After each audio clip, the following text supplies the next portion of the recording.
Hello friends, welcome to Soni Bujji వంటలు. ఈరోజు మీకోసం చికెన్ కీమా మసాలా కర్రీ చేశానండి.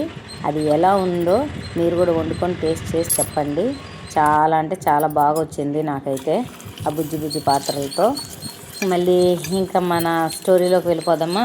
పిల్లల కోసం ఒక మంచి స్టోరీ తీసుకొచ్చాను. తెలివైన మేక అమాయకపు తోడేలు అన్నమాట. ఆ స్టోరీలోకి వెళ్తే, అనగనక ఒక అడవిలో ఒక కాపరి తన గొర్రెలను మేకలను మేపడానికి తీసుకెళ్ళాడు. అయితే ఒకరోజు ఒక చిలిపి మేకపిల్ల బాగా ఆకలిగా ఉందని తన గుంపు నుంచి వదిలేసి అడవిలోకి కొంచెం లోపలికి వెళ్ళిపోయింది. అక్కడ దానికి పచ్చటి గడ్డి కనిపించింది.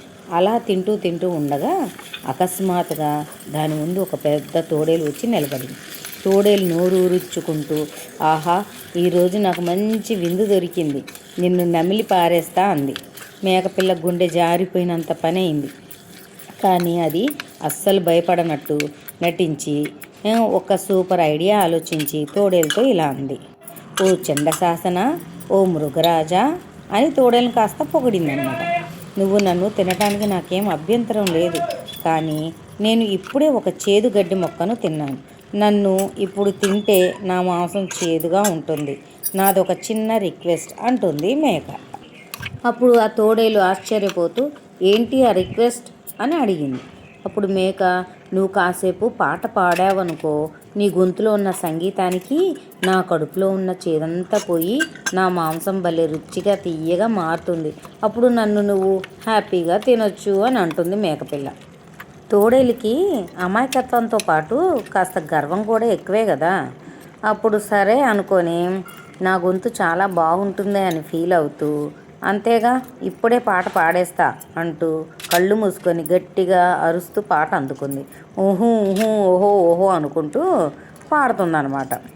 అయితే గాల్లో ముఖం పెట్టి గట్టిగా అరవటం మొదలుపెట్టింది. దాని పాట ఏదో చాలా బాగుంటుంది కదా అని చెప్పేసి పాటలో లీనమైపోయి పాడుతూ ఉంటుంది. తోడేలు అలా గట్టిగా అరుస్తుంటే ఆ సౌండ్కి కాపరి, అతని వెంట ఉన్న వేట కుక్కలు అలర్ట్ అయ్యాయి అన్నమాట. అటువైపు ఏదో తోడేలు అరుస్తుంది, పదండి అంటూ కుక్కలు మురుగుతూ వేగంగా పరిగెత్తుకుంటూ వచ్చాయి.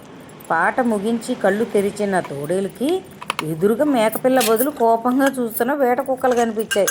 అంతే, తోడేలు ప్రాణాల భయంతో అక్కడి నుంచి వెనక్కి తిరిగి చూడకుండా పరుగులు అందించుకుంది.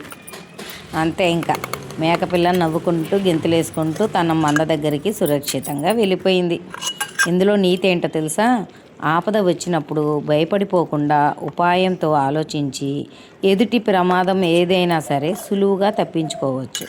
అది మనం ఏదైనా ఆపదలో ఉన్నప్పుడు భయపడకూడదు. తెలివిగా ఆలోచిస్తే ఏ ఆపద నుంచి అయినా మనం బయటపడతాం. ఇదండి స్టోరీతో పాటు నా వంట కూడా అయిపోయింది. నా వీడియో మీకు నచ్చితే కనుక ప్లీజ్ అండి సబ్స్క్రైబ్, లైక్, షేర్ అండి. Thank you.